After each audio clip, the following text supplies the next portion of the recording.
Hello everyone, आज हम पढ़ेंगे पेन असेसमेंट मॉडल के बारे में। इसमें आपको एक निमोनिक याद रखना पड़ेगा, वो क्या है? Socrates, SOCRATES। ठीक है, इससे हम क्या क्या चीज़ें देखते हैं। S इज़ फॉर साइट, यानी कि एग्जैक्टली वो साइट क्या है, पेन कहाँ पर है, where exactly is the pen.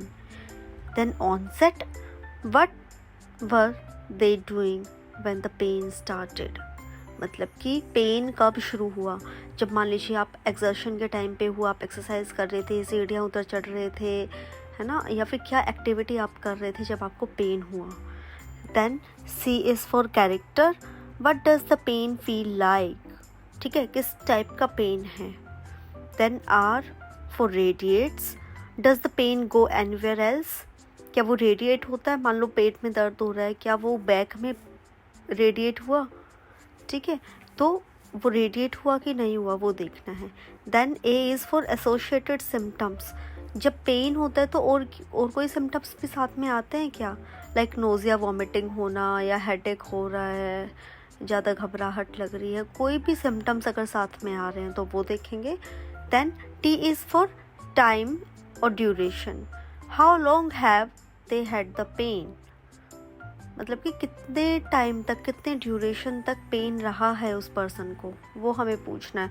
जब भी पेन हुआ है कि 5 मिनट रहा, या 1 घंटा रहा, आधा घंटा रहा, कितनी देर में आराम हो गया।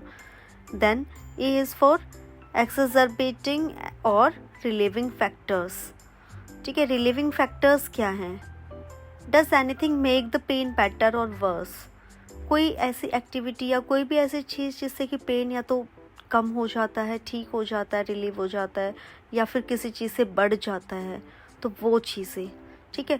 मान लीजिए अगर आप कोई एक्टिविटी के टाइम पे आपको पेन शुरू हुआ है और फिर आपने रेस्ट किया, और रेस्ट करने से आपका पेन रिलीव हो गया, ठीक है, या आपने कुछ ऐसी चीज़ कुछ खाई पी जिससे कि आपको और भी ज़्यादा बढ़ गया, तो ऐसी कोई चीज़ें जिससे कि पेन आपका बढ़ जा रहा है या ठीक हो जा रहा है, आराम हो जा रहा है, तो वो फैक्टर्स देखने हैं। Then S is for severity, obtain an initial pain score, initial pain score क्या है वो देखेंगे, कितना सीवियर पेन है वो हमें चेक करना है। तो this is all about pain assessment model. Thank you, and please subscribe my channel for more informative videos. Bye bye.